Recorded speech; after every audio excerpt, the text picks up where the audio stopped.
"Spend the night with me," said the millionaire to the assistant who asked for help, her response. "Before we explore all the details of this incredible story, tell us where you're following us from and the time. Subscribe to the channel so you don't miss a thing, and let's embark on this journey together." She shouldn't have knocked on his door at 9 p.m., but desperation makes people brave. The 41st floor of Langford Industries was empty, except for the soft hum of computers and the distant city lights bleeding through floor-to-ceiling windows. Elise Warren stood outside Victor Langford's corner office, her hand frozen inches from the mahogany door. 4 years. 4 years of being his shadow, his shield, his silent salvation. 4 years of arriving before him and leaving after him. 4 years of knowing exactly how he liked his coffee, black, no sugar, and exactly how he hated surprises.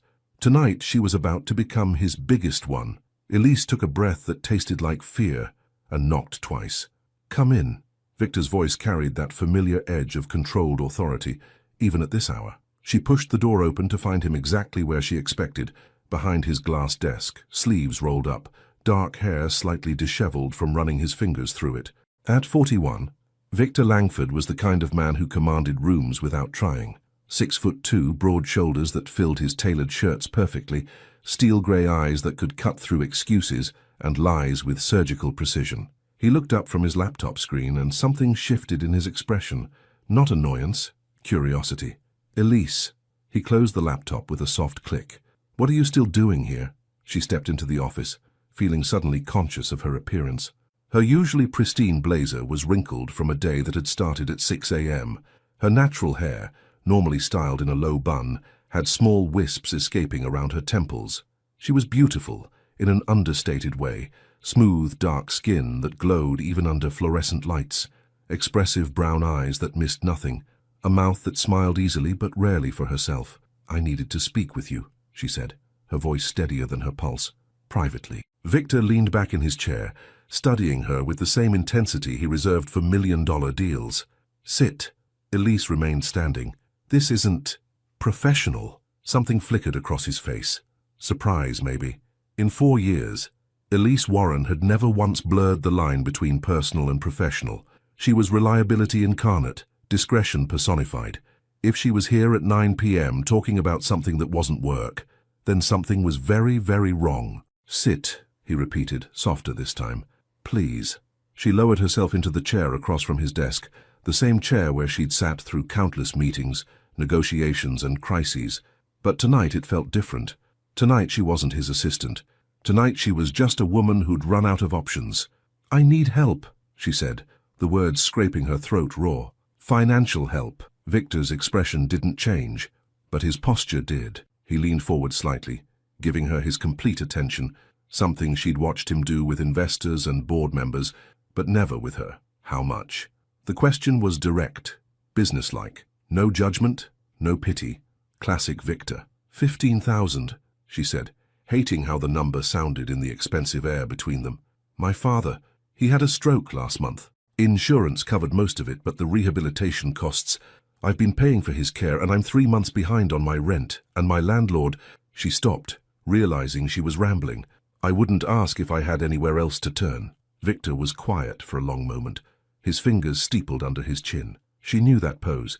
It was his thinking position, the same one he used before making decisions that affected thousands of employees. 15,000, he repeated slowly. "I can set up a payment plan," she rushed to add. "I know my salary. I can calculate exactly how much per month I could—" "Elise," she stopped mid-sentence.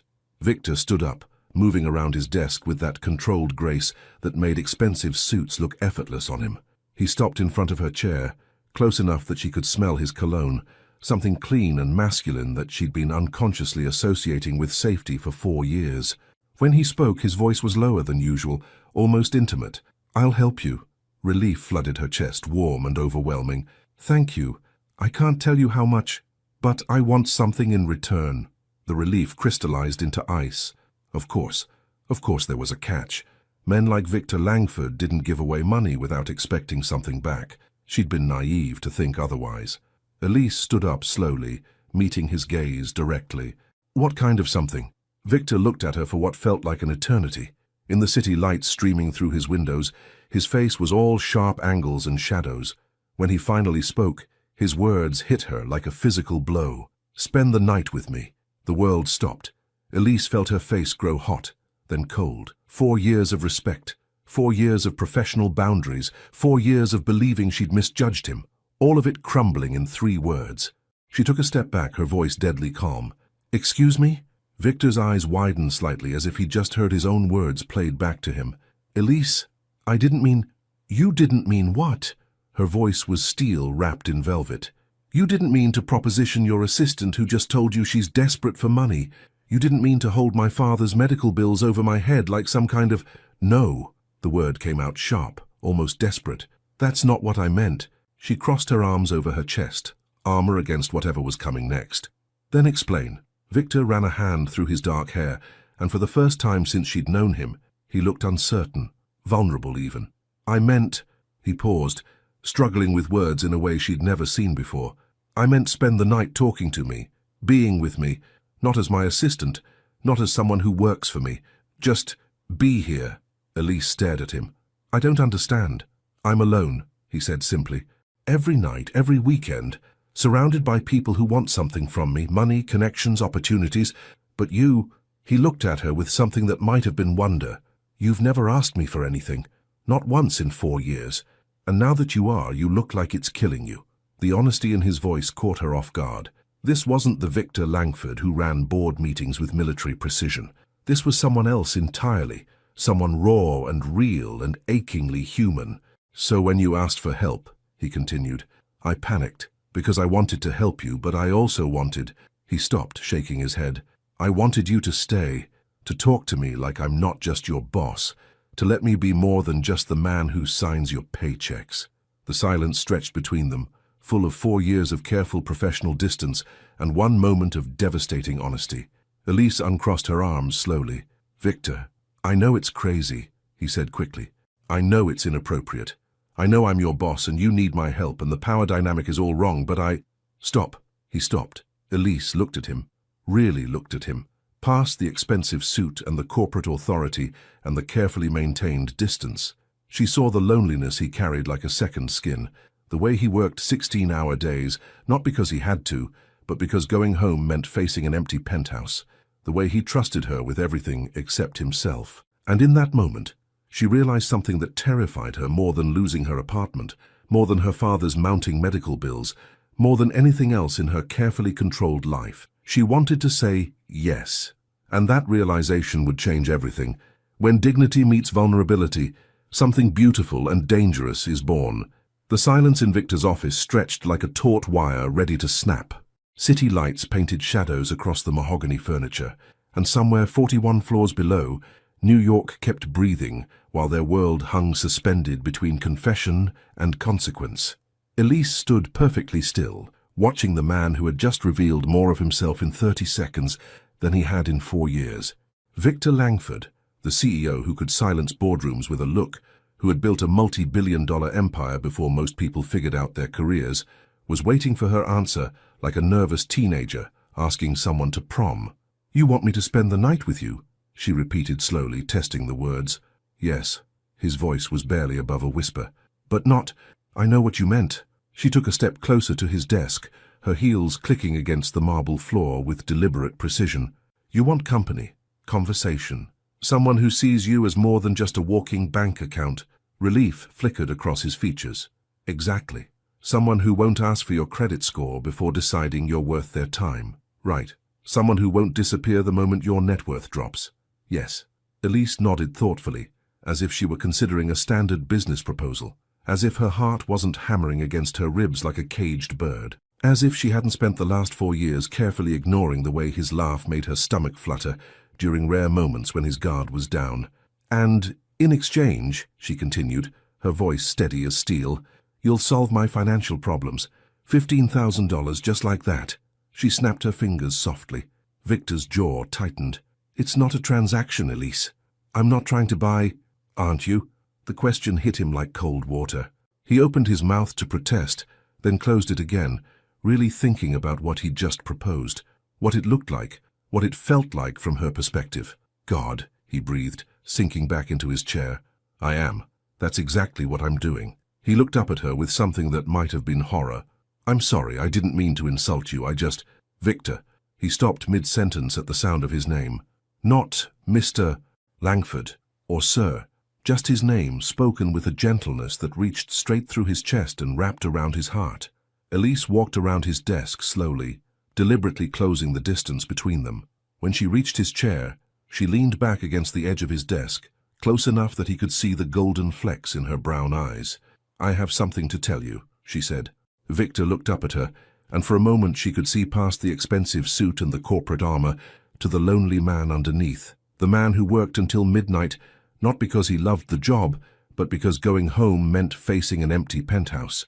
The man who surrounded himself with employees and associates and board members, but never let any of them truly see him. The man who had just asked her to spend one night being real with him. "I won't spend the night with you for money," she said clearly. Victor's face fell, but he nodded. "I understand. I crossed a line, and I'm not finished." He went quiet. Elise took a breath that seemed to come from somewhere deeper than her lungs. "I won't spend the night with you for money, but I'll spend the night with you for something much more valuable." "What?" She leaned forward slightly, and Victor caught a hint of her perfume, something warm and subtle that he'd been unconsciously noticing for months. "The truth, I don't understand. You want company, real company." She tilted her head, studying his face with the same intensity he usually reserved for contracts. "Then give me the real you, not the CEO, not the boss, not the man who thinks money solves everything." Her voice dropped to barely above a whisper. "Give me Victor. Just Victor." Something shifted in the air between them, electric and dangerous and absolutely inevitable.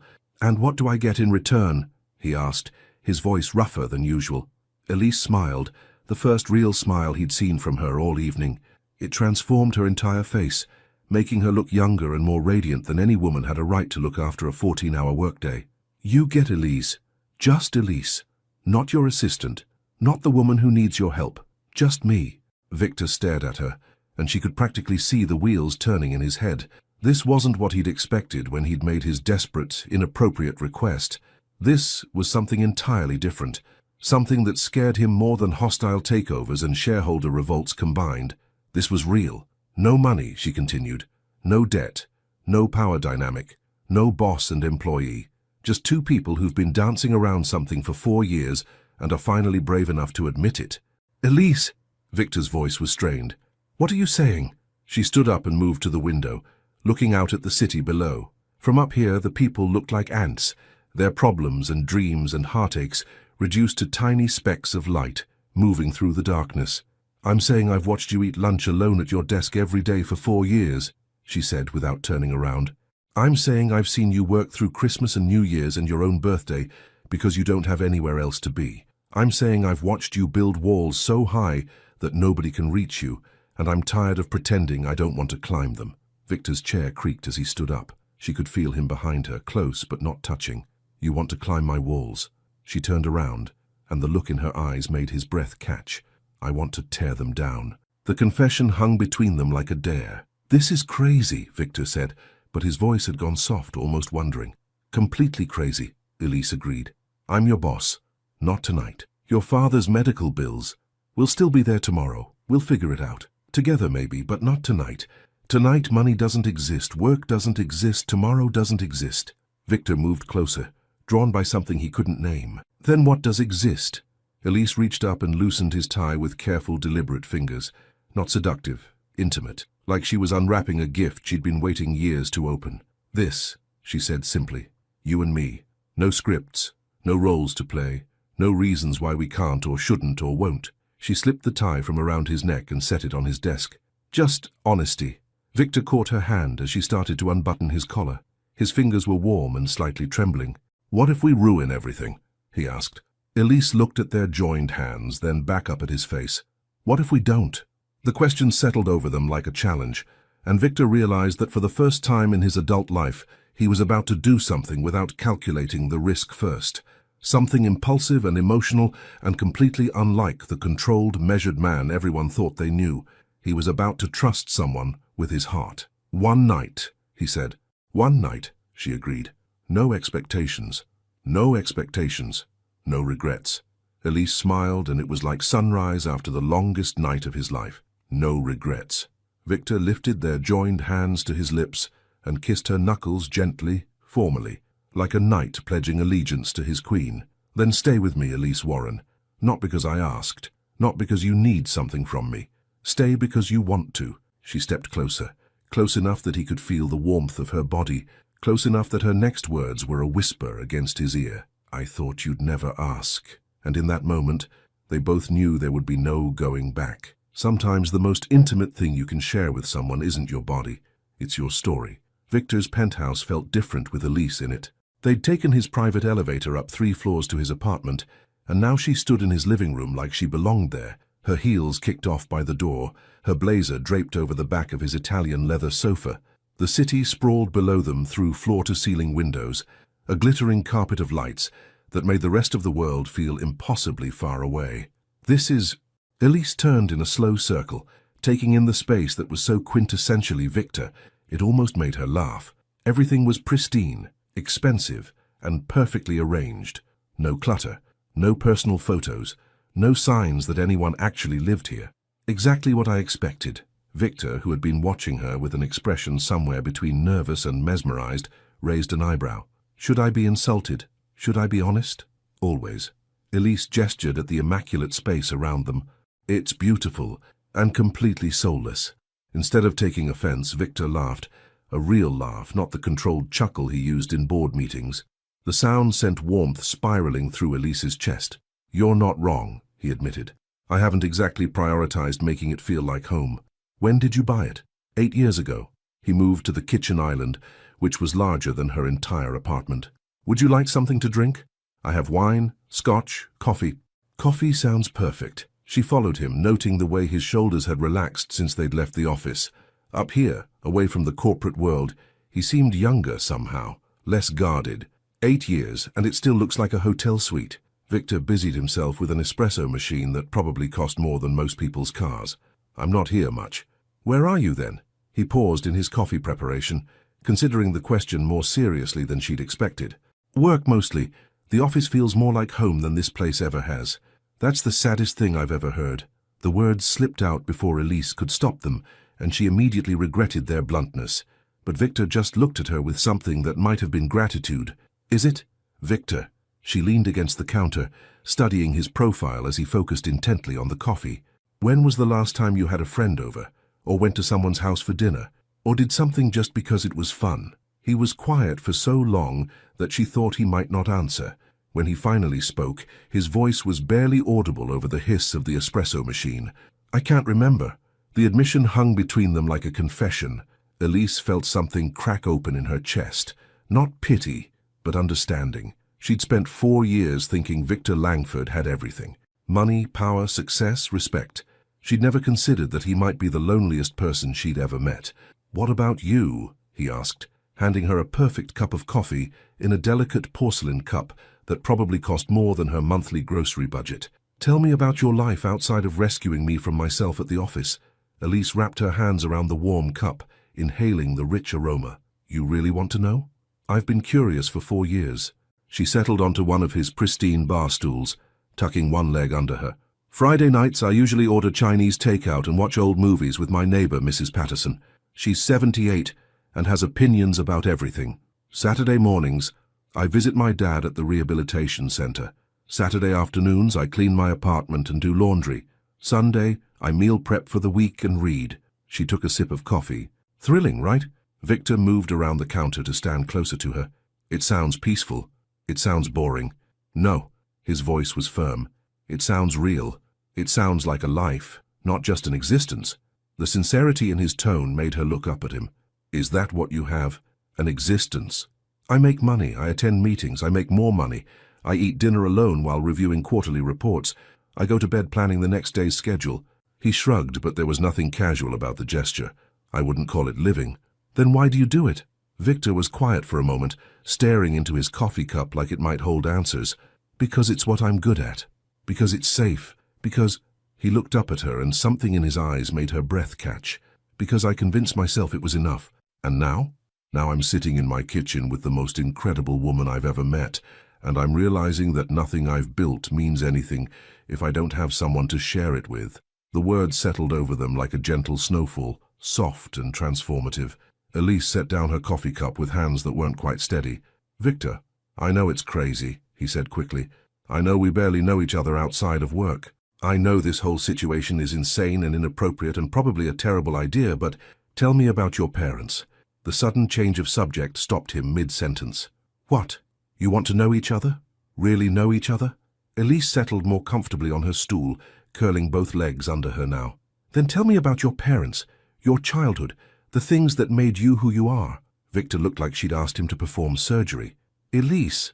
No fair using my name to avoid the question. Despite himself, he smiled. "You're relentless." "I'm interested.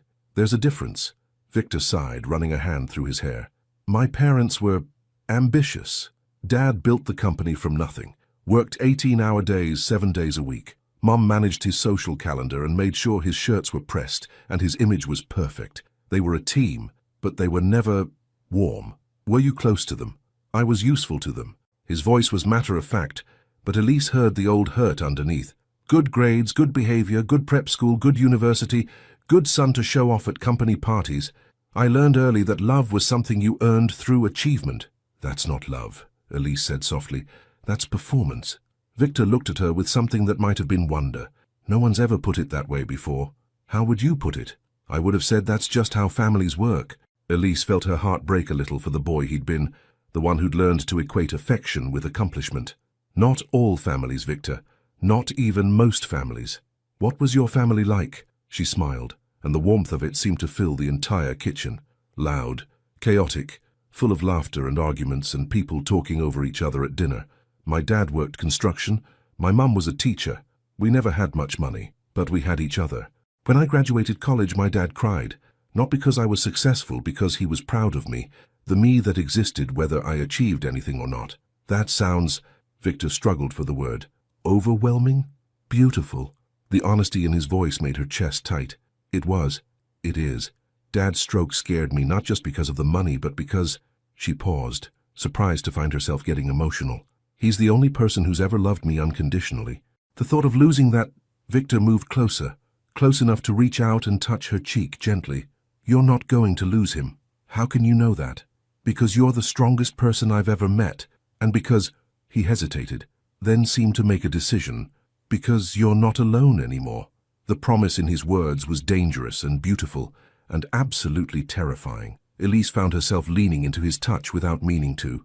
"Victor, I know this is crazy," he said again, but this time there was no panic in his voice, just certainty. "I know we're from different worlds. I know there are 1,000 reasons why this is a bad idea, but sitting here with you, talking to you, being real with you..." He cupped her face with both hands now, his thumbs tracing gentle circles on her cheekbones. "This is the most alive I've felt in years." Elise reached up to cover his hands with hers. "What are you saying?" "I'm saying I don't want this to be just one night." The confession hung between them like a bridge, something they could either cross together or burn down completely. "And if it doesn't work?" she asked. "If we try this and it falls apart, we still have to work together.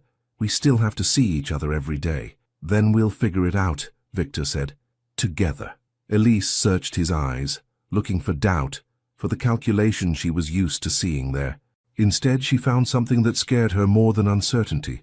Hope. "This is really happening," she whispered. "Only if you want it to." She stood up, closing the small distance between them until they were chest to chest, her hands resting on his shoulders. "Ask me again." "What?" "Ask me to stay. Not as your assistant. Not as someone who needs your help. Ask me as the man I've been falling for without realizing it." Victor's breath caught. "You've been falling for me?" "For 4 years," she admitted. "I just never let myself believe you could fall back." Victor wrapped his arms around her waist, holding her like she might disappear. "Stay with me, Elise. Not for one night. For as many nights as you'll give me." She rose up on her toes, bringing their faces inches apart. "Only if you promise me something. Anything. Promise me this is real. Promise me you're not going to wake up tomorrow and regret this. Promise me you're ready to let someone love you for who you are, not what you've accomplished."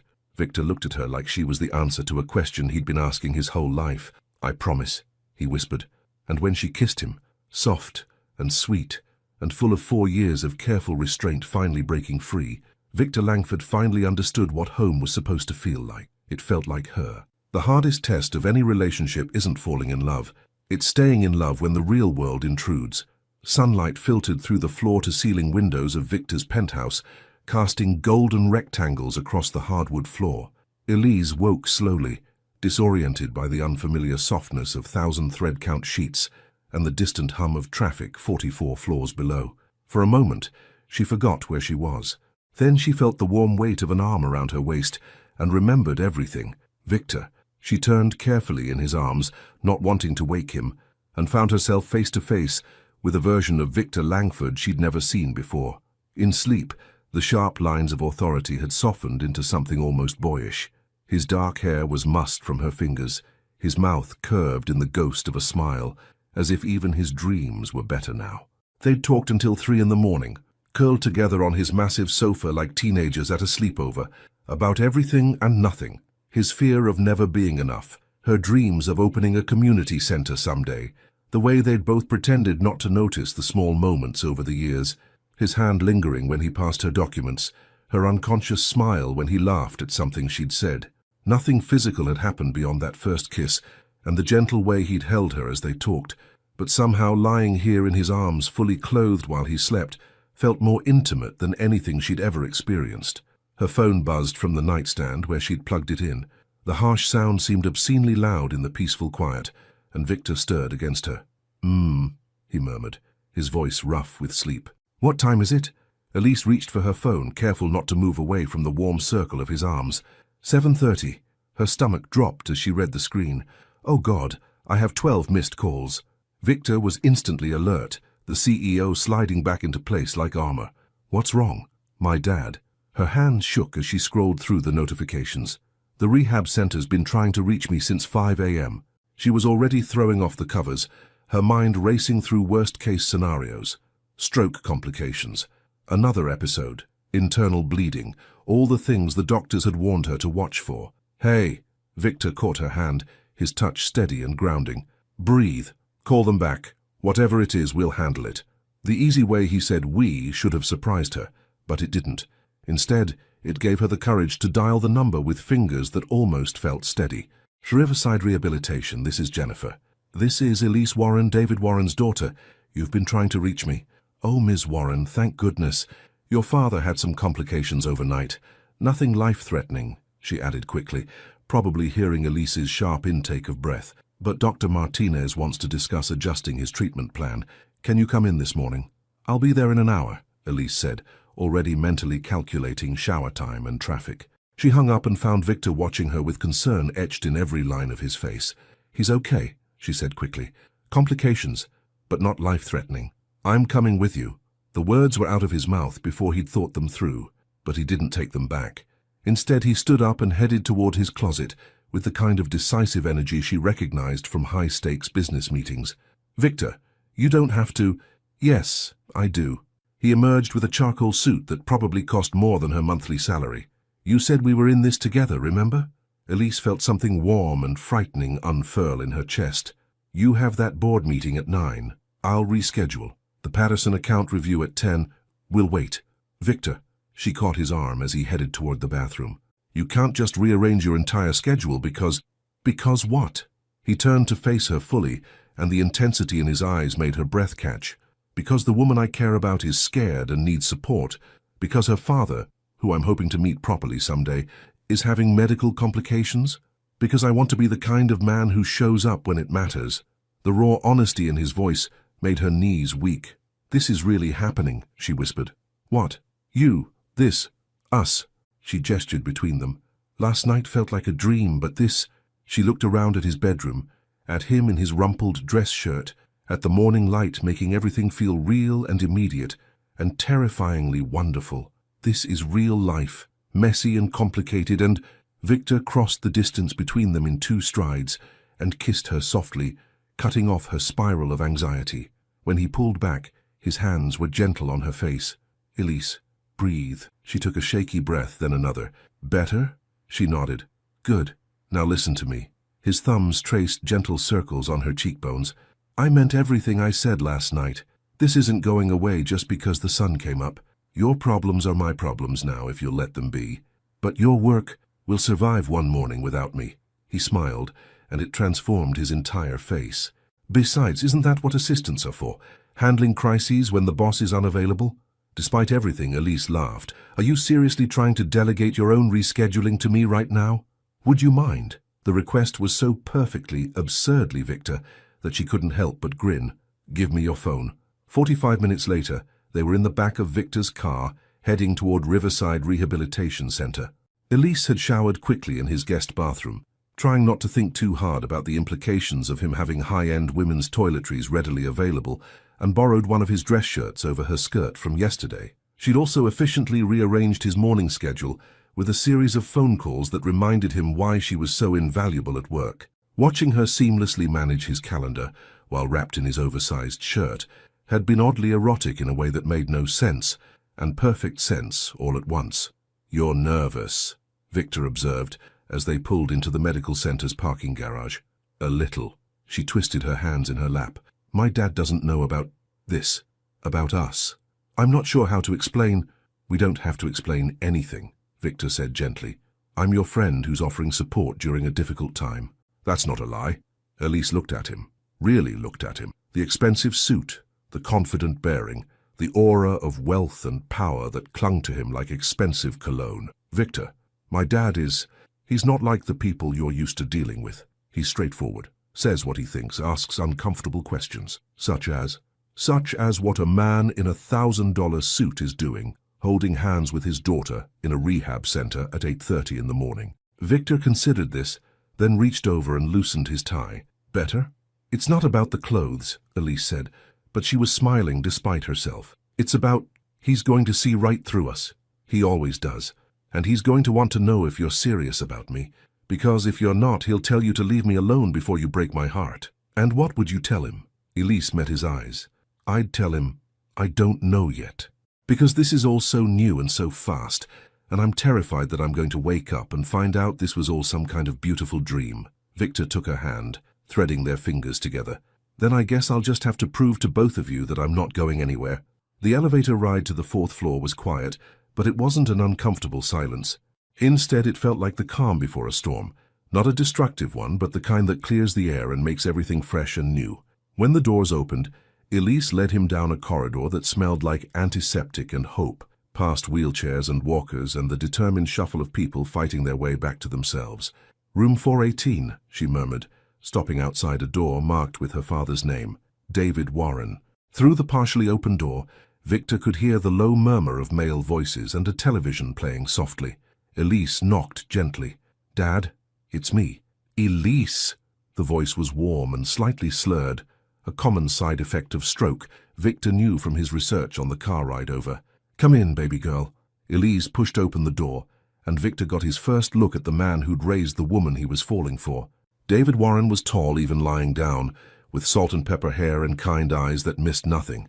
Despite the obvious effects of his stroke, a slight droop to one side of his face, weakness in his left arm, his smile was radiant. "Hi, Daddy." Elise went to him immediately, kissing his forehead and taking his good hand. "How are you feeling?" "Better now that you're here."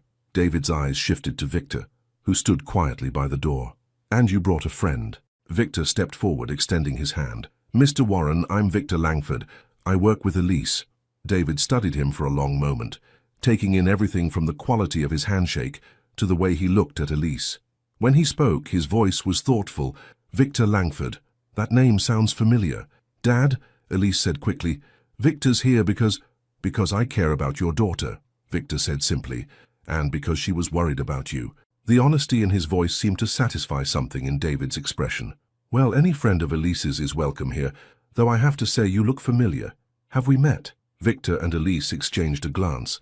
This was the moment of truth. "He's actually my boss, Dad," Elise said quietly, "at Langford Industries." David's eyebrows shot up. "Your boss? The CEO?" "Yes, sir." The silence stretched for what felt like hours. Then David looked from Victor to Elise and back again, and a slow smile spread across his face. "Well, I'll be damned." And Victor realized that the real test was just beginning. A father's love is the first blueprint for how a woman should expect to be treated, and David Warren wasn't about to lower his standards.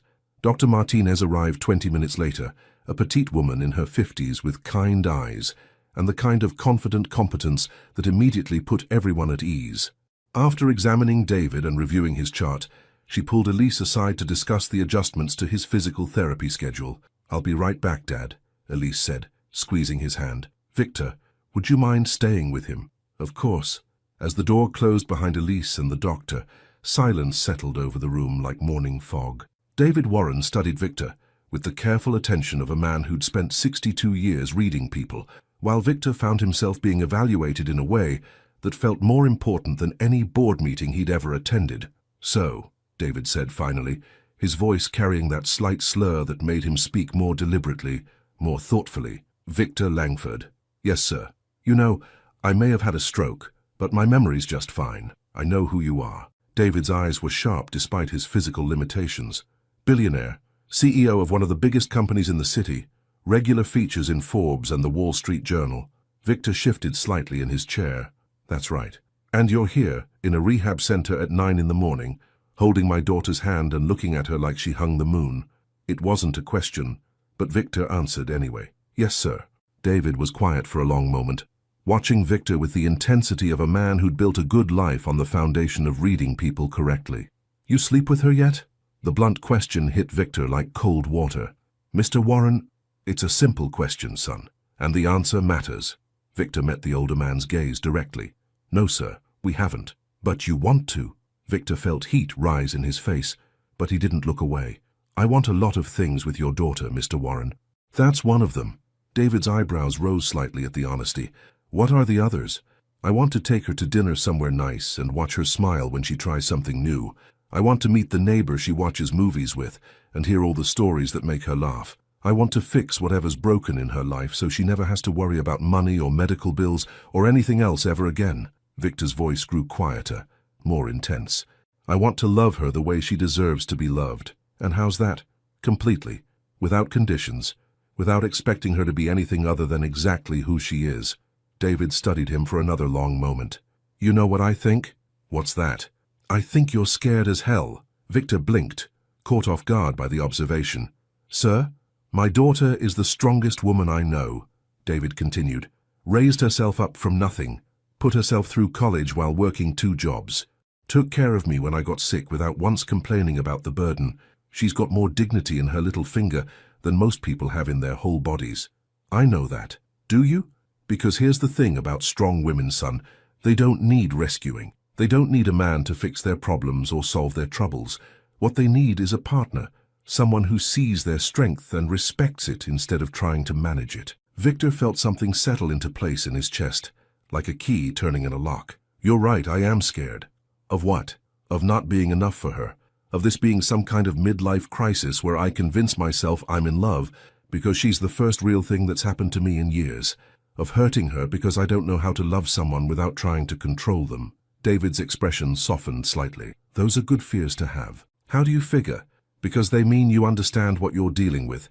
Elise isn't some trophy wife who's going to smile pretty at your business dinners and spend your money on shoes.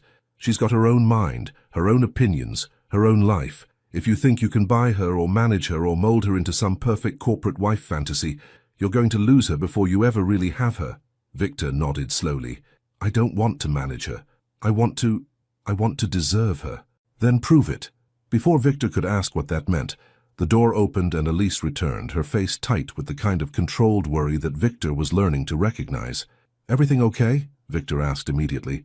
"Dr. Martinez thinks Dad needs more intensive therapy, which means—" She took a breath. "Which means extending his stay here by at least 6 weeks, and the insurance won't cover all of it."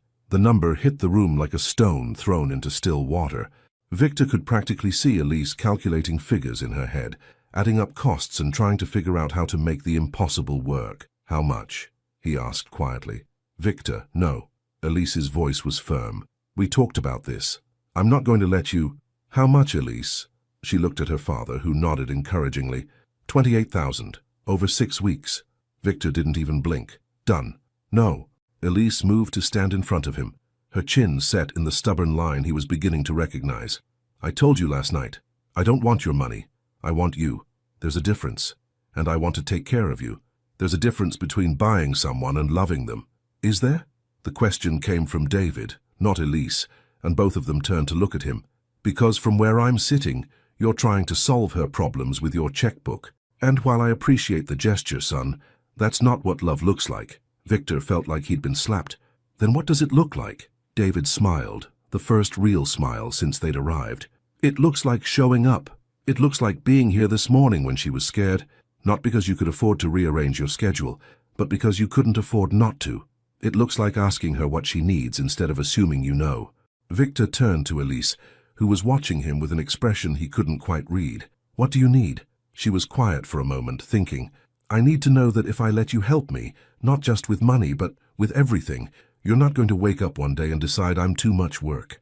I need to know that you want me, not some project to fix or some way to feel better about yourself. And I need to know, she continued, her voice growing stronger, that you trust me enough to let me help you too.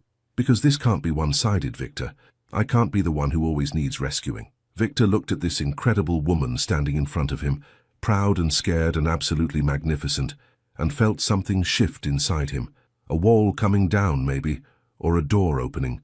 You're right, he said, about all of it. He turned to David. Mr. Warren, I'd like to ask your permission to court your daughter properly. David's eyes widened slightly. Court her? Date her. Take her to dinner. Meet her friends. Let her meet mine, if I can remember who they are. Figure out if this thing between us is real or just really good chemistry. Victor looked back at Elise. And let her take care of me sometimes too, because I think I need that more than I've ever needed anything. What about the medical bills? Elise asked. We'll figure it out. Together.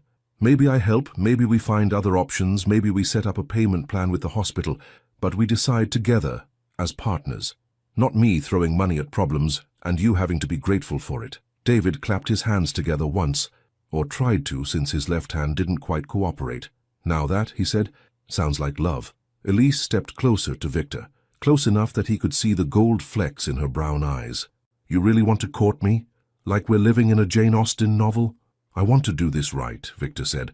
I want to earn you, not buy you. She reached up and straightened his tie, a gesture so casual and intimate that it made his heart skip. Well, when you put it like that, is that a yes? Elise glanced at her father, who was watching them with the satisfied expression of a man who just watched his daughter choose wisely. Ask me properly, she said. Victor took her hands in his, suddenly nervous in a way that had nothing to do with board meetings or quarterly reports, and everything to do with the rest of his life. Elise Warren, he said formally, would you do me the honor of letting me take you on a proper date? Her smile was like sunrise.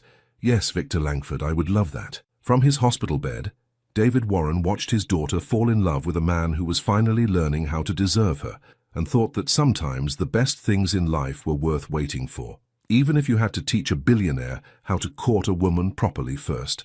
Sometimes the most romantic thing a powerful man can do is learn how to be vulnerable. I have no idea what I'm doing. Victor stood in front of his walk-in closet at 6 p.m. on Friday, holding his phone to his ear, while staring at a wall of perfectly pressed suits that suddenly felt completely inadequate. What do you mean you don't know what you're doing? James Hartley's voice crackled through the speaker. James had been Victor's college roommate and was now his lawyer, which meant he was one of the few people who could get away with laughing at Victor Langford. You've been on dates before? No, I haven't. What are you talking about? What about Rebecca? Rebecca was a merger disguised as a relationship. We met at a charity auction, dated for 6 months, and broke up when she realized I was never going to propose because I was too busy with quarterly reports. Victor pulled out a navy suit, looked at it, and put it back. I've never actually courted anyone, James. I don't know the first thing about romance. Well, what does she like? Victor paused, realizing that despite 4 years of working together, he was only just beginning to learn who Elise really was outside of her professional competence. She likes old movies, Chinese takeout. She reads books, real books, not business journals. She has coffee with her elderly neighbor every Friday night. Okay, so take her somewhere that reflects that. Somewhere personal, not impressive. What's the difference? James laughed. Impressive is taking her to Le Bernardin and dropping $800 on dinner to show her you can afford it. Personal is finding out her favorite cuisine and taking her to the best hole-in-the-wall place in the city because you actually listened when she talked. Victor sat down heavily on his bed. I'm going to mess this up. Probably, James agreed cheerfully. But here's the thing, Vic. If she's worth it, she'll forgive you for not being perfect. The question is whether you're brave enough to let her see you try. An hour later, Victor stood outside Elise's apartment building in Brooklyn, feeling more nervous than he had before any business deal in his life. He'd traded his usual black town car for something smaller and less ostentatious, a silver sedan that wouldn't scream "Billionaire CEO" to everyone on her block. He was wearing dark jeans for the first time in probably 15 years, and a simple white button-down shirt. No tie, no cufflinks, no armor. The building was a pre-war brick walk-up with character and charm, and the kind of lived-in warmth that his sterile penthouse completely lacked. Kids played hopscotch on the sidewalk while their parents chatted on stoops, and somewhere a radio played salsa music that drifted down from an open window. Victor realized he couldn't remember the last time he'd been in a neighborhood where people actually lived instead of just existing. He was about to buzz her apartment when the front door opened and Elise appeared, and Victor forgot how to breathe. She was wearing a sundress the color of warm honey that brought out the gold in her skin, her hair falling in soft waves around her shoulders. She looked beautiful and approachable, and completely herself, nothing like the polished professional he was used to seeing in his office. "Hi," she said, and her smile was nervous and genuine and absolutely devastating. "Hi yourself." He stepped closer, catching a hint of her perfume, something light and floral that made him want to lean in and lose himself completely. "You look different from the office?" "Perfect," he said simply. "You look perfect." Elise felt warmth spread through her chest at the sincerity in his voice. "So do you. I like the jeans." Victor looked down at himself self-consciously. "I wasn't sure. I don't actually own casual clothes." "You bought jeans specifically for our date." "I bought an entire casual wardrobe specifically for our date. The sales associate at Nordstrom looked at me like I was speaking a foreign language when I told her I needed clothes for courting someone properly." Elise laughed, a real laugh that made her whole face light up. "You actually used the word courting?" "I did. She asked if I was filming a period drama." "Well, you look very handsome, very normal." "Is normal good?" "Normal is perfect." She stepped closer, close enough to straighten the collar of his shirt in a gesture that was becoming beautifully familiar. "So, where are we going, Mr. Langford?" "That depends. What's your favorite kind of food?" "And don't say whatever you think I want to hear. Tell me what actually makes you happy." The question caught her off guard. In her limited dating experience, men usually decided where to take her based on what would impress her, not what she might actually enjoy. "Thai food," she said. "There's this little place in Chinatown that makes the best pad Thai in the city, but it's not fancy or..." "Perfect. What else?" "What do you mean? What else makes you happy? Movies, music, walking, talking? I want to know what a perfect evening looks like to Elise Warren." She studied his face, looking for signs that this was some kind of test or performance. Instead, she found genuine curiosity and something that looked almost like wonder. "You really want to know? I really want to know." "Okay." She took a breath. "Thai food from that place, eaten somewhere we can actually talk without shouting. Maybe a walk after the weather's beat again. Without pressure or expectations or trying to impress each other." Victor smiled, and it was the kind of smile that started slow and spread until it transformed his entire face. "I know exactly where we're going." 20 minutes later, they were sitting on a blanket in Central Park. Containers of the best Thai food in the city spread between them while the sun set behind the Manhattan skyline. Victor had somehow managed to find a spot that felt private, despite being in the middle of one of the world's busiest cities, under a tree that filtered the golden hour light into dappled patterns across their makeshift picnic. "This is..." Elise looked around, taking in the scene. "How did you even think of this? You said you wanted somewhere you could talk without shouting. I figured the park would be quieter than most restaurants." He opened a container of pad thai and handed it to her with chopsticks. "Plus, I've never actually had a picnic before." "Never. Never. My idea of outdoor dining was eating on the terrace of whatever five-star restaurant had the best view." He opened his own container, looking slightly bewildered by the chopsticks. "I'm probably going to embarrass myself trying to eat with these." "Here." Elise scooted closer, showing him how to hold them properly. "Like this. Relax your grip a little." Her hands were warm and patient as she guided his fingers, and Victor found himself focusing more on the feeling of her touch than on the mechanics of chopstick usage. When she looked up to check his progress, their faces were inches apart. "Better?" she asked softly. "Much better," he said, but he wasn't talking about the chopsticks. They ate as the sun sank lower, talking about everything and nothing. Victor told her about his college roommate, James, and how he'd convinced him to buy the jeans. Elise told him about Mrs. Patterson's opinions on modern romance. If a man doesn't court you properly, honey, he's not worth your time. And her father's reaction to meeting him: he likes you, but he's going to test you every time you visit until he's sure you're serious. And what do you think? Victor asked. Am I serious? Elise considered the question while twirling noodles around her chopsticks. I think you're trying to figure out how to be serious, which is actually more impressive. How so? Because it's harder. Anyone can throw money at something and call it romance. Learning how to actually connect with someone, that takes courage. Victor set down his chopsticks and really looked at her. I've never felt like this before. Like what? Like I want to know everything about you. Not just the professional you, but all of you. What you dream about, what makes you laugh, what scares you, what you want from life that you've never told anyone. He paused. Like I want to deserve the way you look at me. How do I look at you? Like you see something good in me that I'm not sure exists. Elise reached over and took his hand. Victor, look at me. He did. You left work early, work that I know is everything to you, to sit in a hospital room with my father. You asked his permission to date me instead of just assuming you had the right. You bought jeans because you wanted to look approachable for our date. You brought me to a park for Thai food instead of some fancy restaurant because I said I wanted to be able to talk. Her thumb traced gentle circles on his knuckles. You don't need to deserve how I look at you. You already do. Something shifted in Victor's chest, like a knot he'd carried for years finally coming undone. I've spent my whole life thinking I had to earn love through achievement, that I wasn't worth anything unless I was successful and perfect and in control. And now? Now I'm sitting on a blanket in Central Park, failing spectacularly at eating with chopsticks, and I've never felt more myself in my life. Elise leaned forward and kissed him softly, briefly, a promise of more to come. When she pulled back, her eyes were bright with tears she wasn't trying to hide. That, she said, is the man I'm falling in love with. Victor felt his heart stop and restart. Are you falling in love with me? Completely, terrifyingly, absolutely. He cupped her face in his hands, marveling at how someone so strong could feel so delicate under his touch. I love you too.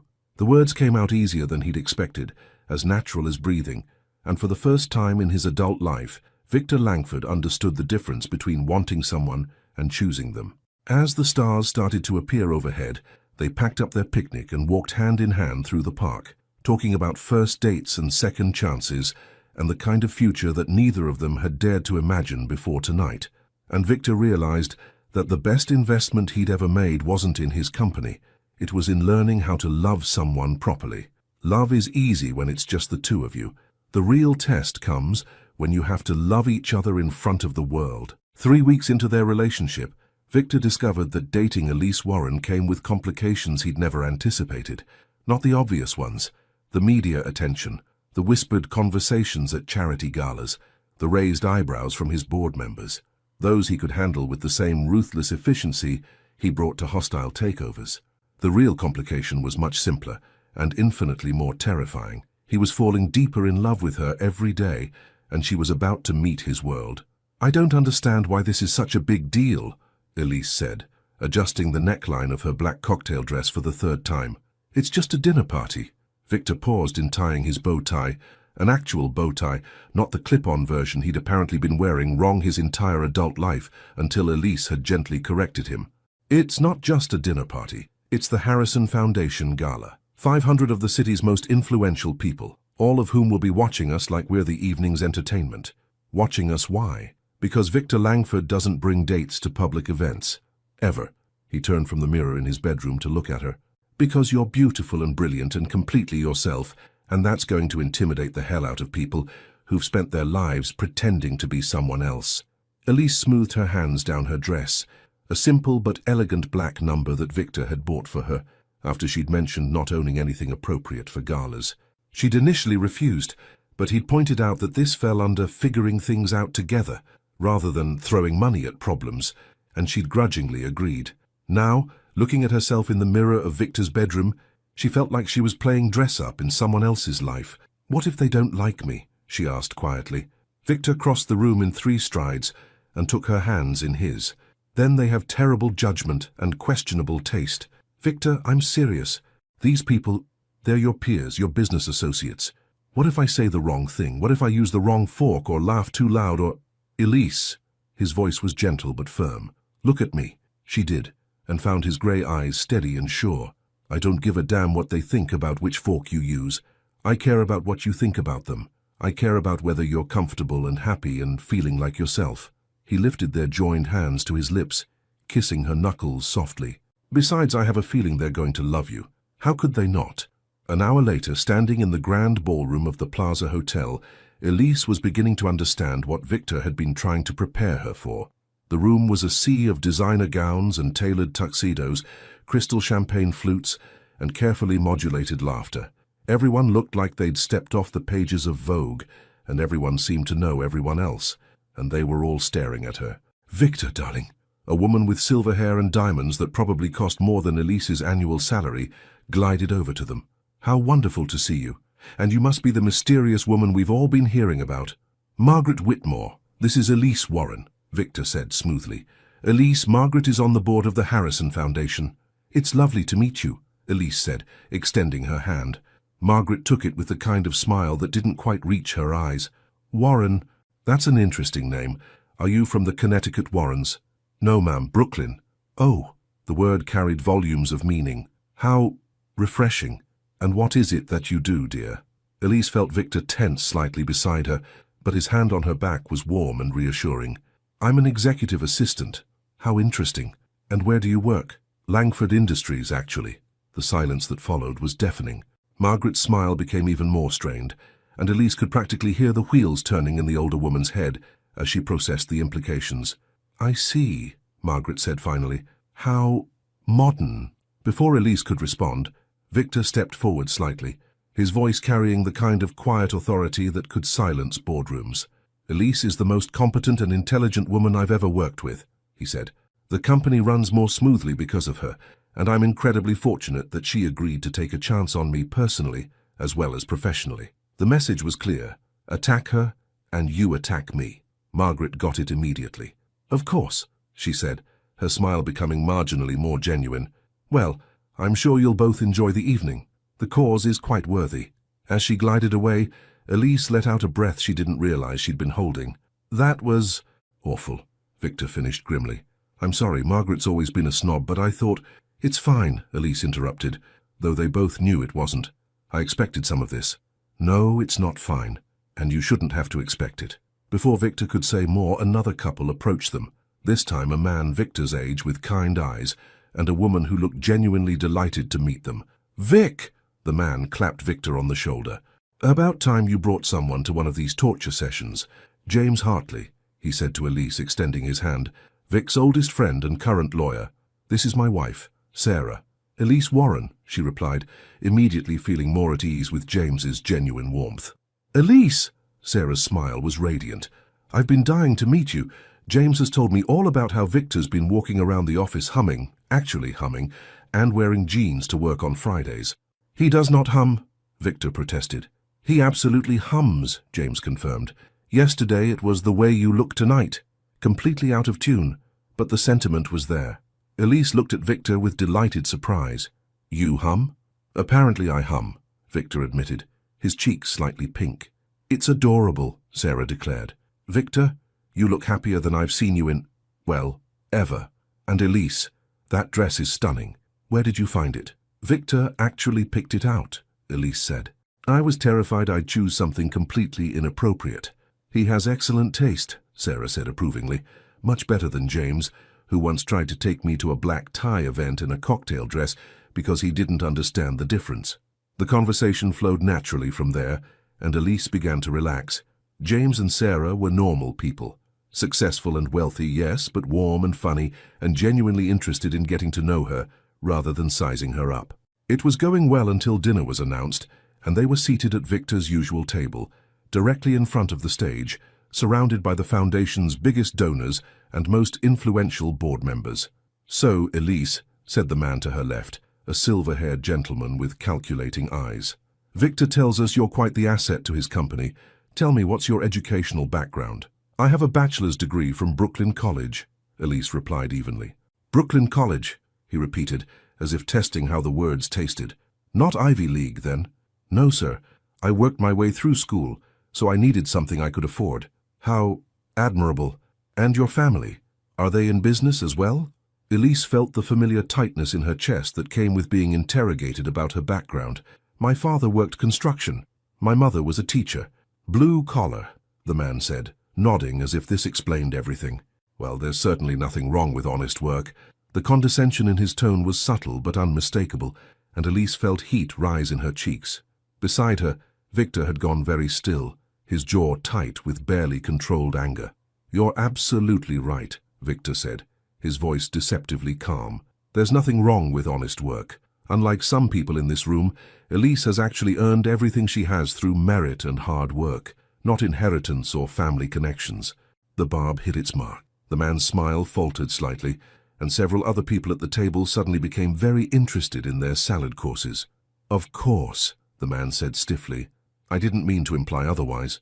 I'm sure you didn't, Victor replied, but his tone suggested he thought exactly the opposite. The dinner continued with stilted conversation and careful politeness, but Elise could feel the undercurrents of judgment and speculation swirling around her. When the speeches began, she found herself only half listening, too aware of the whispered conversations happening at nearby tables.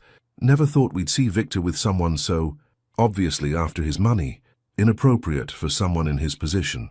Each whisper felt like a small cut, and by the time they reached the fundraising portion of the evening, Elise felt raw and exposed. When Victor excused himself to speak briefly with another board member, Sarah leaned over to her. Don't let them get to you, she said quietly. They're just jealous. Jealous of what? Of the fact that Victor looks at you like you hung the moon, and none of their carefully arranged society marriages have ever inspired that kind of devotion. Sarah's smile was sympathetic, but firm. Trust me, I've been watching this crowd for 15 years.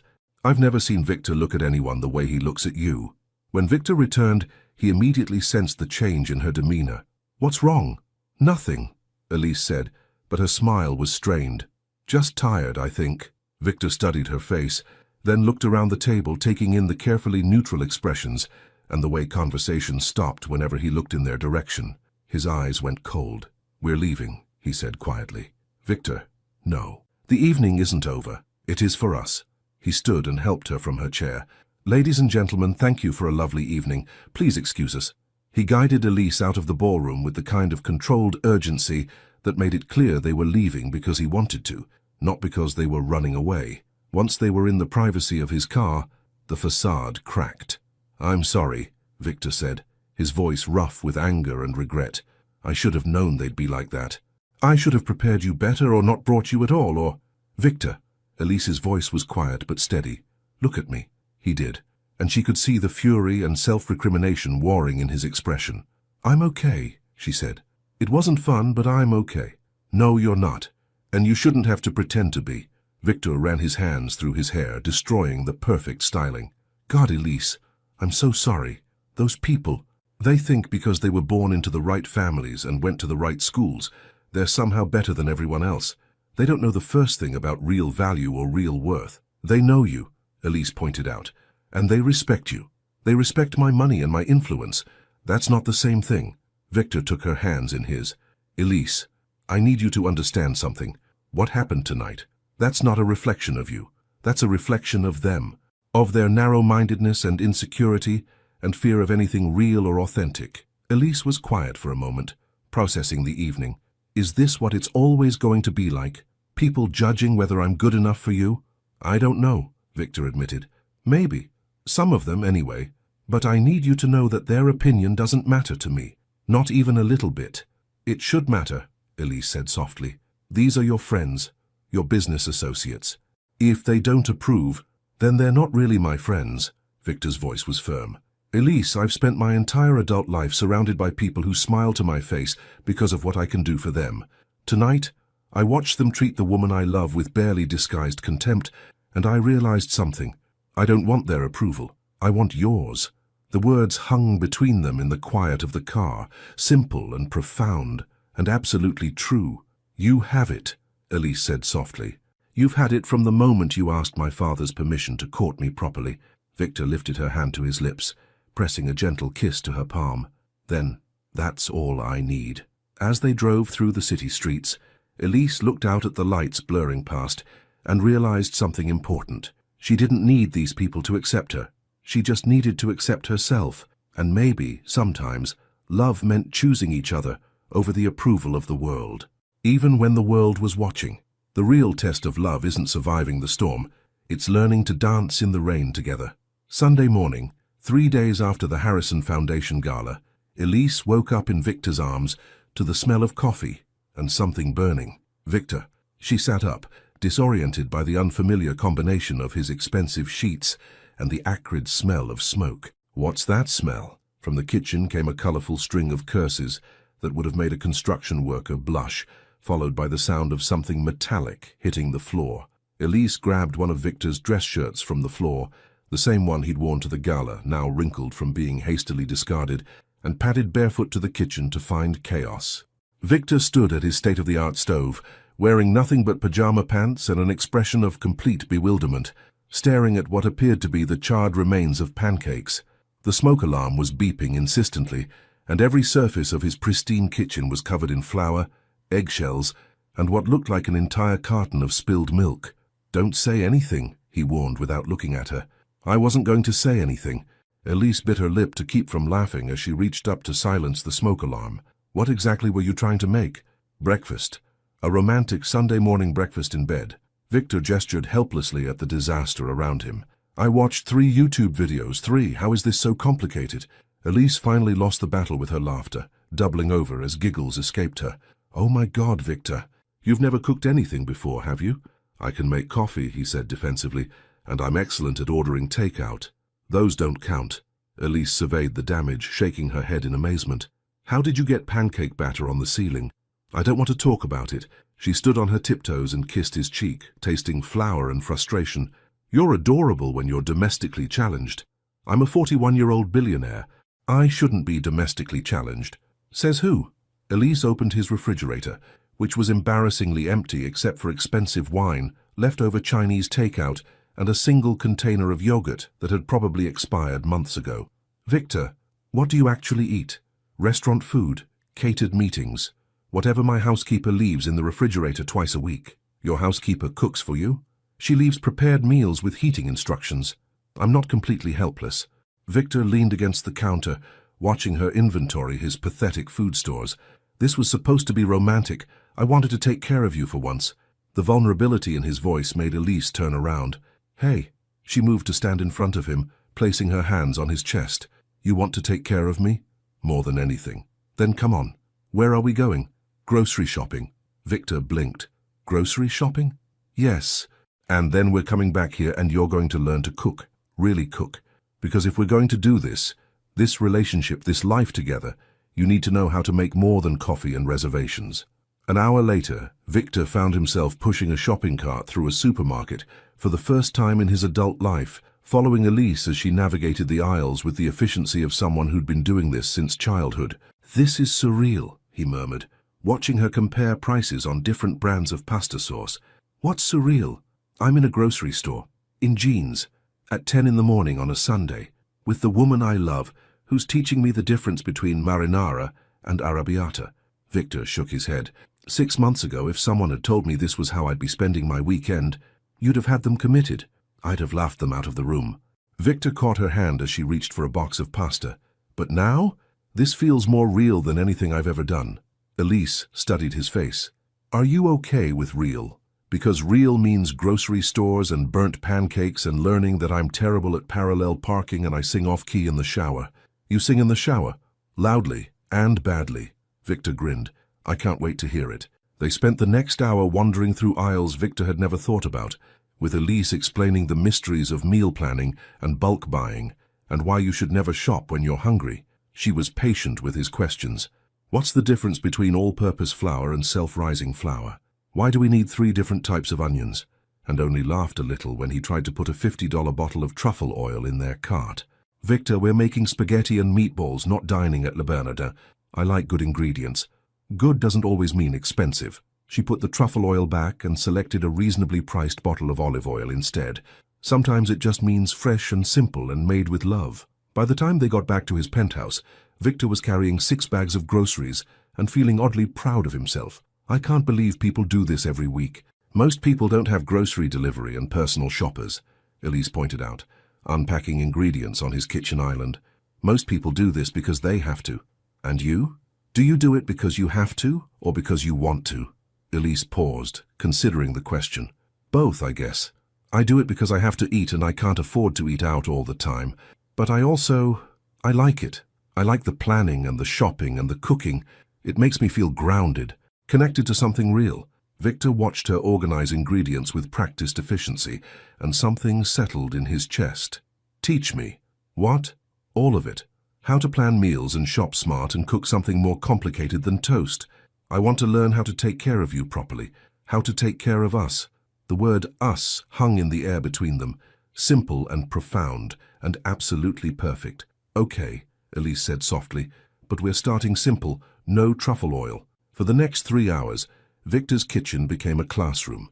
Elise taught him how to properly chop an onion without crying, use a sharp knife and breathe through your mouth, how to brown meat without turning it into hockey pucks, medium-high heat and don't move it around too much, and how to taste as you go.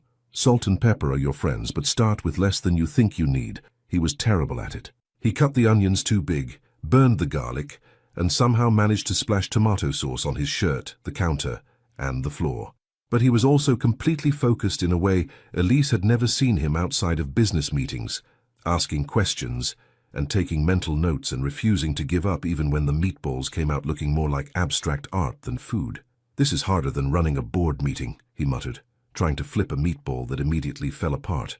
Different skill set, Elise said, moving to stand behind him and covering his hands with hers. Here like this, gentle, but confident. Victor was acutely aware of her body pressed against his back, her hands guiding his as they worked together at the stove. This is very distracting.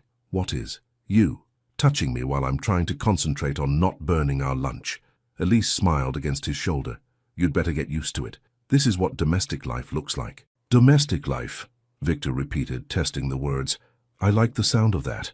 When they finally sat down to eat at his dining room table, which Victor admitted he'd never actually used before, the pasta was slightly overcooked, and the meatballs were an interesting shape, but it was the best meal Victor had ever had.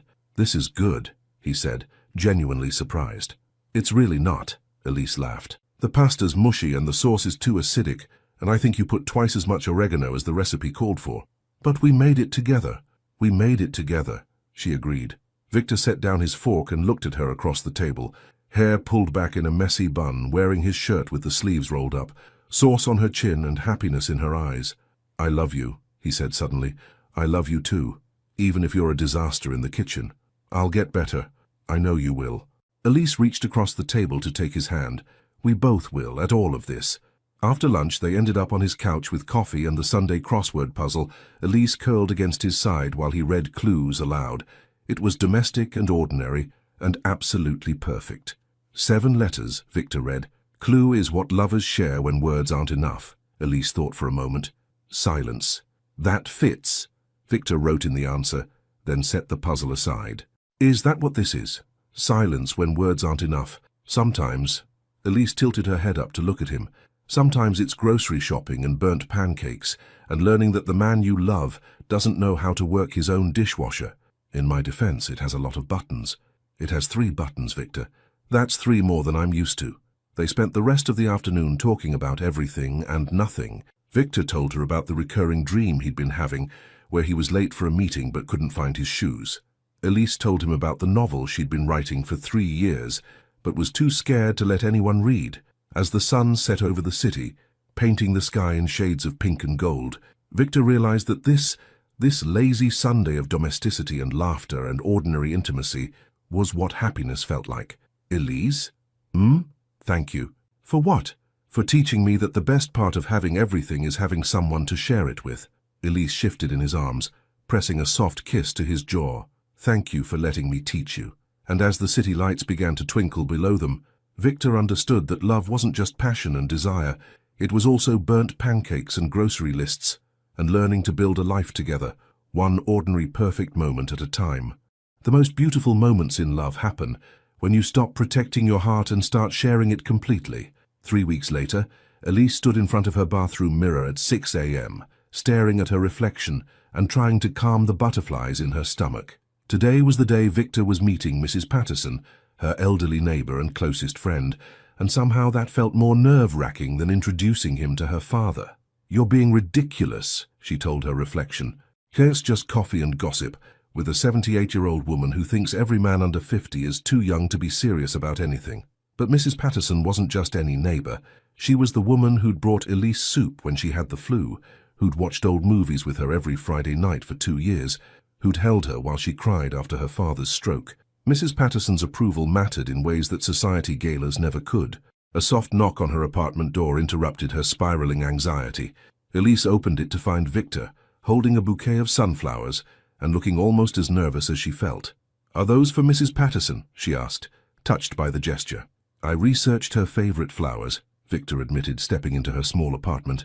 "Sunflowers represent loyalty and devotion. I thought that seemed appropriate for someone who's been such a good friend to you."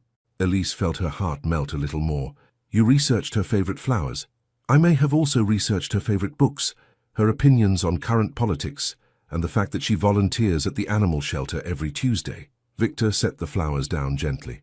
"I want her to like me, Elise. She's important to you, which makes her important to me." "She's going to love you," Elise said, standing on her tiptoes to kiss him softly. "But just so you know, she's going to ask you very personal questions, and she has no filter whatsoever, such as whether you're serious about me, when you're planning to propose, and how many children you want." Elise watched Victor's eyes widen slightly. She grew up in a generation where people didn't waste time on relationships that weren't going somewhere. And what should I tell her? The question hung between them, loaded with implications they'd been dancing around for weeks. Elise looked at Victor standing in her tiny apartment, this powerful man who'd learned to grocery shop and burn pancakes for her, and felt her heart squeeze tight. "Tell her the truth," she said quietly, "whatever that is."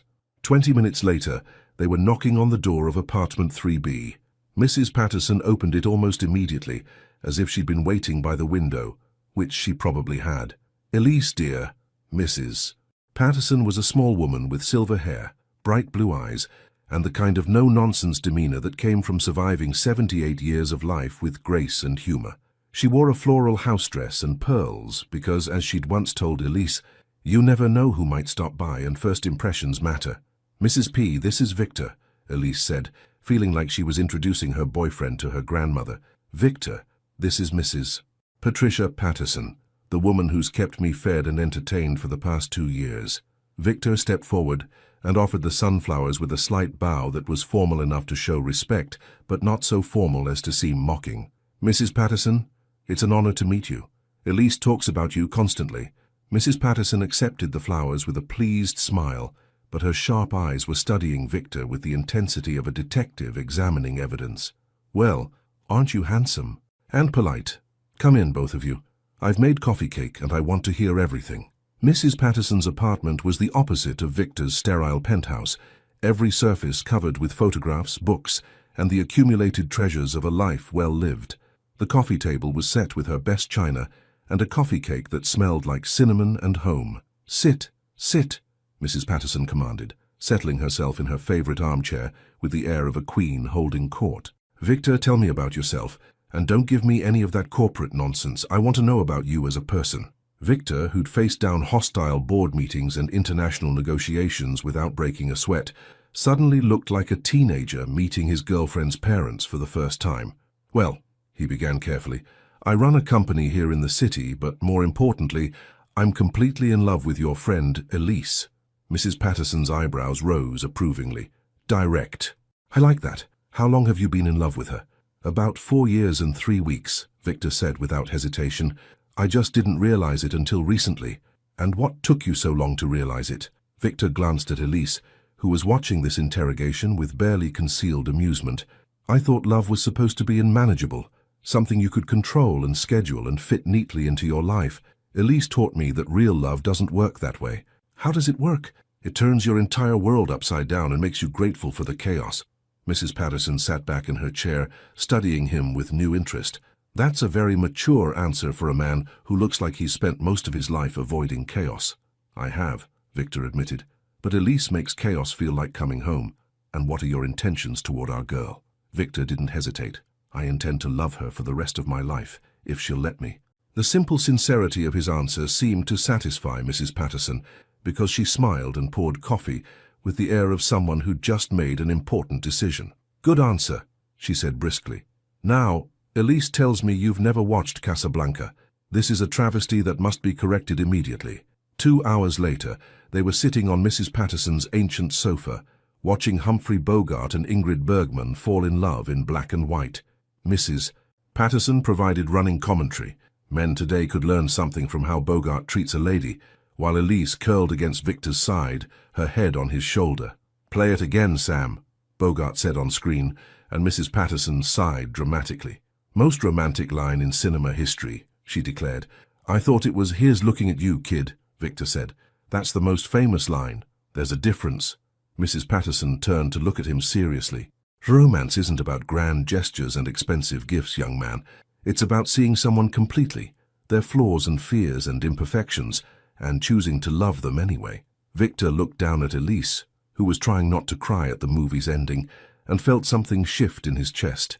"I'm beginning to understand that." After the movie ended, and they'd shared coffee cake and stories, Mrs. Patterson walked them to the door. She hugged Elise goodbye with the fierce affection of someone who'd become family by choice, then surprised Victor by hugging him too.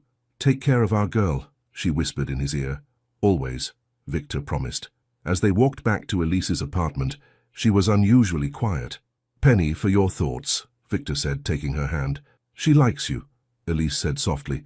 "I can tell. Mrs. Patterson has very strong opinions about people, and she likes you. I like her too.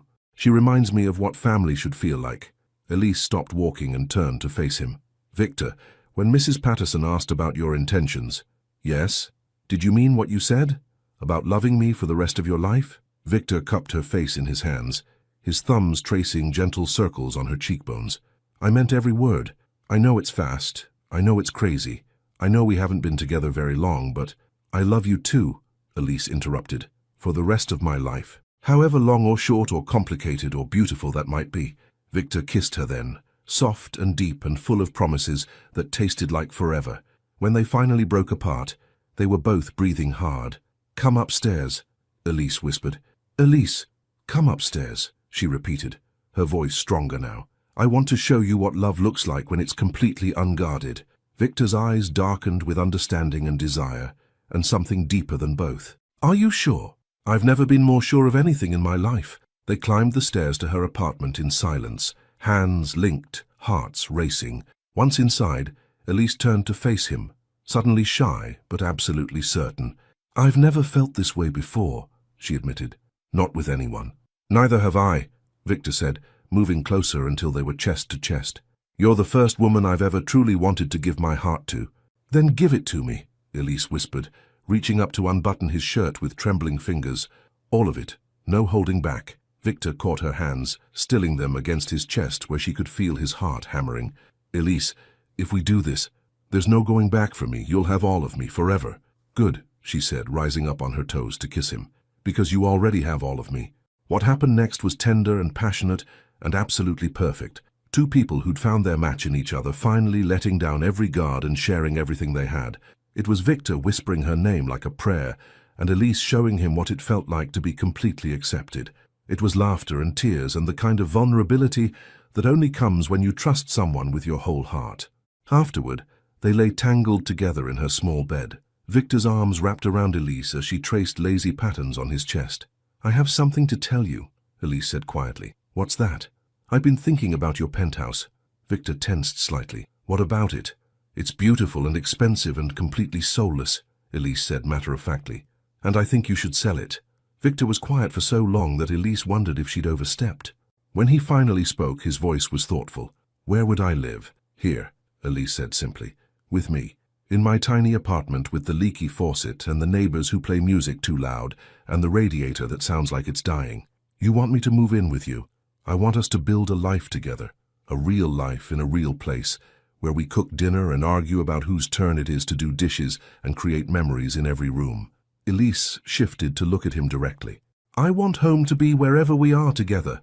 Victor stared at the ceiling, processing this unexpected turn. "My penthouse is worth $15 million. "I know. Your apartment is maybe 800 square feet. I know that too. I've never lived anywhere that wasn't perfectly designed and professionally decorated." And how has that worked out for you? Victor laughed, the sound rumbling through his chest. You're right. It's been lonely and sterile and about as homey as a five-star hotel. He looked at her, his eyes soft with love and wonder. You really want me to move in here? Into your world? I want us to create our world, together, starting with this tiny apartment and seeing where it leads us. Victor rolled over, pinning her gently beneath him, his eyes bright with something that looked like joy. Elise Warren, you are the most extraordinary woman I've ever met. Is that a yes? That's absolutely a yes. Victor kissed her deeply, pouring all his love and gratitude and amazement into the gesture. When do we start? How about now? Elise smiled up at him. I'll need to clear some closet space, and you'll need to learn to live without a walk-in wine cellar, but I don't need a wine cellar, Victor interrupted. I just need you. And as the afternoon sun streamed through her tiny apartment windows, Victor Langford realized that sometimes the best investment you can make isn't in property or stocks or business ventures. Sometimes it's in choosing love over luxury and building a home in someone's heart. True love isn't tested by perfection. It's proven when everything falls apart and you choose each other anyway. The call came at 2 a.m. on a Thursday night, 3 days after Victor had officially moved half his wardrobe into Elise's tiny closet and discovered that sleeping in a queen-size bed with someone you love is infinitely better than sleeping alone in a king-size bed. Elise answered her phone without checking the caller ID, her voice thick with sleep. Hello? Elise, honey, you need to get to the hospital. Now. The voice belonged to Dr. T. Martinez, and the urgency in her tone cut through Elise's sleepiness like ice water. What's wrong? Is it Dad? He's had another stroke. A severe one this time. The ambulance is bringing him in now, but Dr. Martinez's pause said everything. You should come quickly. Elise was out of bed before the call ended, Victor instantly awake beside her. What is it? He asked, already reaching for his clothes. Dad, another stroke. We have to go. Elise's hands were shaking so badly she couldn't button her jeans. Dr. Martinez said, she said to come quickly. Victor was dressed and at her side in seconds, his hands gentle and steady as he helped her with her clothes. It's going to be okay. We'll get through this. Victor, what if... No. His voice was firm but tender. No what-ifs. Not right now. Right now, we just get to your dad. The ride to the hospital passed in a blur of city lights and half-spoken prayers. Victor held Elise's hand while his driver navigated the empty streets, and she found herself clinging to his strength like a lifeline. At the hospital, they were met by Dr. Martinez's grim expression and a flurry of medical terminology that boiled down to the worst possible news. David Warren was dying. The stroke was massive, Dr. Martinez explained gently. We've stabilized him for now, but there's been significant brain damage. I'm sorry, but you should prepare yourself. Elise felt the world tilt sideways. How long? Maybe hours, maybe days. I wish I could give you more certainty. They spent the next 6 hours in David's hospital room, taking turns holding his hand and talking to him, even though the doctors weren't sure he could hear them. Victor had called in favors to get the best neurological team in the city, but they all said the same thing. There was nothing more to be done, except wait. It was just after dawn when David's eyes fluttered open, surprisingly clear and focused despite everything. Elise, he whispered, his voice barely audible. I'm here, Daddy. I'm right here. Elise leaned closer, tears streaming down her face. And Victor? I'm here too, sir, Victor said, moving to stand beside Elise. David's eyes found Victor's face with effort. Take care of my girl. Always, Victor promised, his own voice rough with emotion. Good. David's breathing was labored, but his gaze was steady. Elise, baby, I need to tell you something. What is it? I'm proud of you. So proud of the woman you've become, the strength you've shown, the love you've found. David's eyes shifted between them. This is what love looks like, what your mother and I had. Don't let anyone tell you it's not real because it happened fast. The best things in life, they don't wait for perfect timing. Elise was crying too hard to speak, so she just squeezed his hand and nodded. Promise me something, David continued, his voice getting weaker. Promise me you'll be happy, both of you. Build something beautiful together. We will, Victor said, when Elise couldn't find her voice. I promise. David smiled then, peaceful and content. Then I can rest easy. He closed his eyes and slipped away so quietly, so gently, that for a moment they weren't sure he was gone. But then the machine stopped beeping, and Dr. Martinez came in with soft condolences, and Elise's world shattered completely. Victor held her while she sobbed, his own tears falling silently into her hair. They stayed like that for a long time, holding each other in the face of devastating loss, learning that love doesn't protect you from pain, it just gives you someone to share it with. The next week passed in a haze of funeral arrangements and legal paperwork, and the endless small details of death. Victor handled everything he could, making phone calls and coordinating with lawyers, and somehow managing to turn grief into action. But it was Mrs. Patterson who held Elise together, arriving with casseroles and tissues, and the kind of fierce maternal love that doesn't require blood relation. "Your father was a good man," she told Elise on the morning of the funeral. "And he loved you something fierce. But honey, you can't honor his memory by drowning in grief. You honor it by living the life he wanted you to have." The funeral was small, but meaningful. David's construction crew, former students from when he'd taught night classes, neighbors from their old building, people who'd known David Warren as a man who worked hard and loved deeply and left the world a little better than he'd found it. Victor spoke at the service, his voice steady despite his own grief. "David Warren taught me that love isn't about what you can provide. It's about who you choose to become. He showed me what it means to be a father, a friend, and a man of integrity. And he raised a daughter who embodies all of those qualities." After the burial, after the small gathering at Mrs. Patterson's apartment, after all the condolences and shared memories, Elise and Victor finally found themselves alone in her apartment, their apartment now, facing the silence that grief leaves behind. "I don't know how to do this," Elise said, sitting on their bed and staring at the black dress she needed to return to the funeral home. "How to live in a world where he doesn't exist anymore." Victor sat beside her, pulling her gently into his arms. "One day at a time, one breath at a time, together. What if I can't? What if I'm too broken now? Then I'll love you broken until you feel whole again. And if you never feel completely whole again, I'll love you exactly as you are." Elise looked at him through her tears. "How can you be so sure?" "Because your father was right. This is what love looks like. Not just the happy parts, but this too. The grief and the fear and the days when you can barely function. I want all of it, Elise. The joy and the sorrow and everything in between."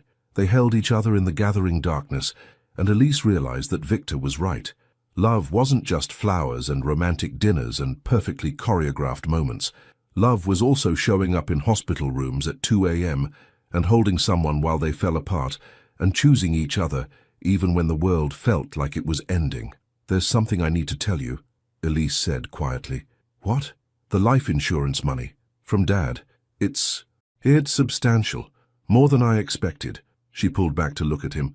"I want to use it to start that community center I told you about. The one I've been dreaming of for years." Victor smiled through his own tears. "He'd love that. Will you help me? Not financially, I don't need your money for this. But help me plan it, build it, make it something Dad would be proud of." "Elise, there's nothing I'd rather do than help you build something beautiful in your father's memory." She kissed him then, soft and grateful, and full of the kind of love that grows stronger in darkness. "I love you, Victor Langford. I love you too, Elise Warren. Forever." 3 weeks later, Victor was in their tiny kitchen attempting to make dinner. He'd graduated from burning things to merely overcooking them, when Elise's phone rang. She'd been sorting through her father's belongings, a painful but necessary task, and Victor had been giving her space while remaining close enough to help if she needed it. "Elise Warren," she answered, her voice still carrying the subdued tone that had become familiar since David's death. "Ms. Warren, this is Robert Harrison from Harrison Enterprises." Victor's head snapped up at the name. Robert Harrison was the CEO of their biggest competitor, and more importantly, the son of the woman who ran the Harrison Foundation, the same foundation where they'd endured that disastrous gala. "I'm calling about your boyfriend, Ms. Warren." "Victor Langford." Elise felt her stomach drop. "What about him?" "We're prepared to make you an offer. $5 million to end your relationship with Mr. Langford and leave the city permanently." The words hit Elise like a physical blow. "I'm sorry, what?" "You heard me correctly. $5 million cash in exchange for walking away from Victor Langford. You see, Ms. Warren, Victor is about to be offered the deal of a lifetime, a merger that will make him one of the most powerful men in the country, but that deal comes with certain social requirements. A wife from the right family with the right background, you understand." Elise's hands were shaking so hard she could barely hold the phone. "And you think I'd take money to walk away from the man I love? I think you're a practical woman who understands that you and Victor come from different worlds. This offer allows you to build whatever life you want, just somewhere else, with someone more suitable to your background. The condescension in his voice made Elise's vision go red. Mr. Harrison, let me be very clear about something. I wouldn't walk away from Victor for $5 million, $50 million, or $500 million. And if you ever contact me again with this insulting offer, I'll make sure everyone in the city knows exactly what kind of man you are. She hung up before he could respond, her entire body shaking with rage and hurt and disbelief. Elise? Victor appeared beside her immediately. What's wrong? You look like you've seen a ghost. Worse, she said, her voice hollow. I've just been offered $5 million to leave you. Victor went very still. What? Elise told him about the call, watching his expression grow darker with every word. When she finished, the silence in their tiny kitchen was deafening. There's a merger, Victor said finally, his voice carefully controlled. Harrison Enterprises wants to partner with us. It would be significant, career-defining. And Robert Harrison mentioned that his mother had concerns about my personal choices affecting the company's image. Victor's jaw was tight with barely controlled fury. I told him that my personal life wasn't up for negotiation. But the merger is important? It's the biggest deal of my career. It would essentially make Langford Industries the most powerful company in our sector. Victor looked at her directly. And I don't give a damn about it if it means losing you. Victor, no. His voice was fierce, final. I know what you're thinking, and the answer is no. I'm not choosing business over you. I'm not choosing money over love. I'm not choosing their approval over your happiness. Elise felt tears start to fall, not tears of grief this time, but tears of overwhelming gratitude and love. You'd really walk away from everything you've built? Elise, look at me. She did. I built that company to prove I was worth something, to prove I could succeed without anyone's help. But you already proved to me that I'm worth something. Merger or no merger, fortune or no fortune.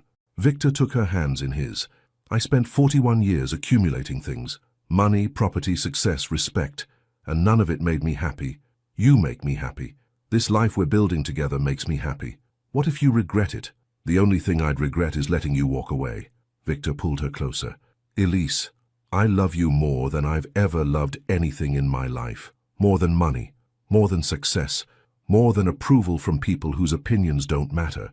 You are my home, my heart, my future. And no one is going to take that away from us. Elise threw her arms around his neck, holding him tight enough to hurt. I love you too. So much it scares me sometimes. Good, Victor murmured against her hair. Because tomorrow I'm calling Robert Harrison and telling him exactly where he can put his merger. And then I'm calling my lawyer and making sure you're protected from any more harassment. And after that? Victor pulled back to look at her, his eyes bright with love and determination. After that, we start building our community center. We build our life. We build our future. He cupped her face gently. We build something real and beautiful and completely our own.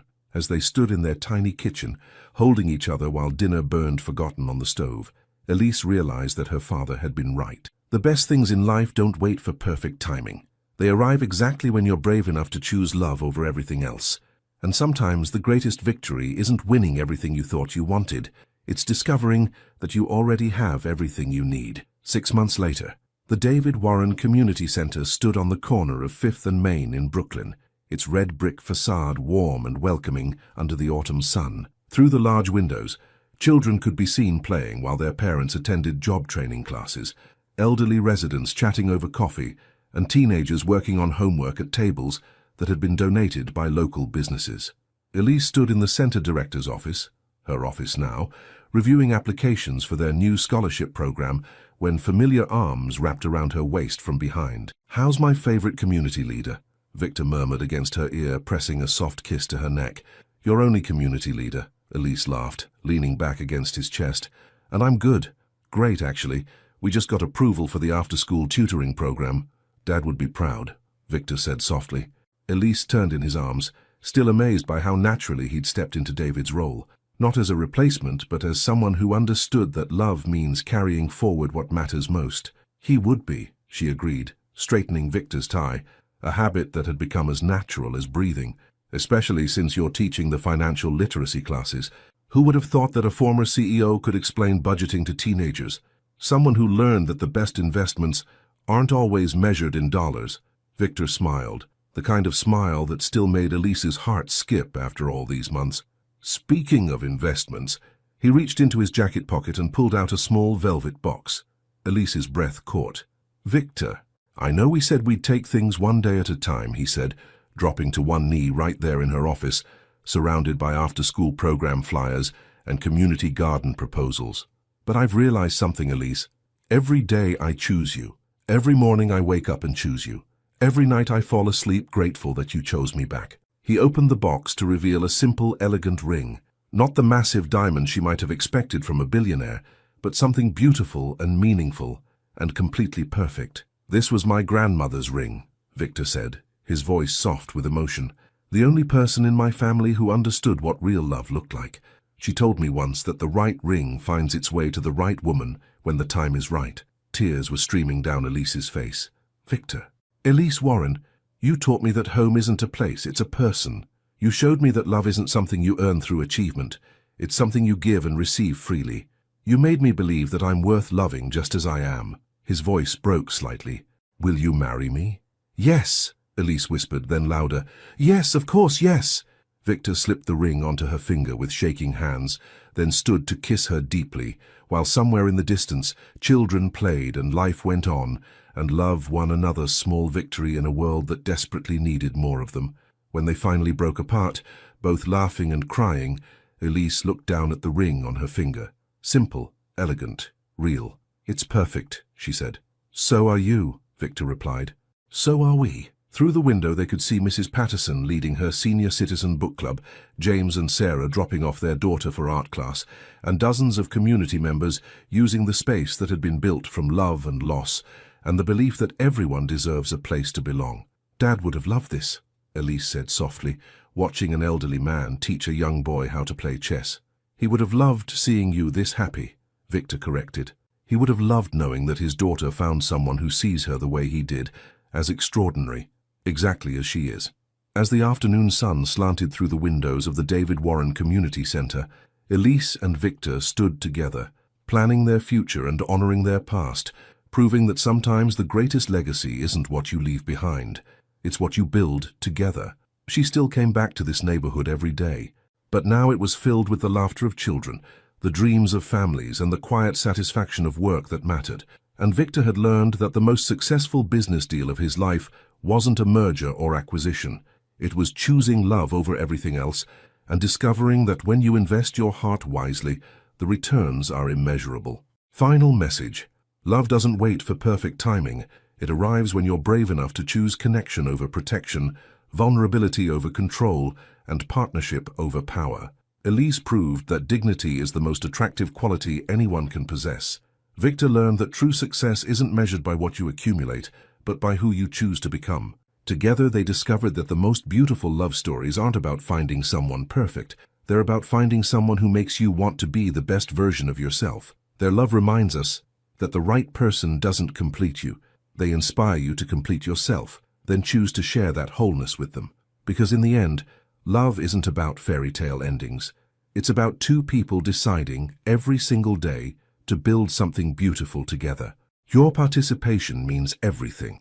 What would you have done in Elise's place when offered $5 million to walk away from love? Share your thoughts in the comments below. Your engagement helps us create more stories that celebrate the power of authentic love and the courage it takes to choose your heart over everything else.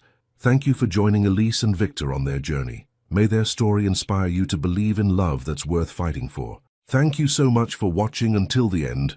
If you enjoyed this story, don't forget to subscribe to the channel, leave a like, and comment your thoughts. Your participation is very important to us. See you next time.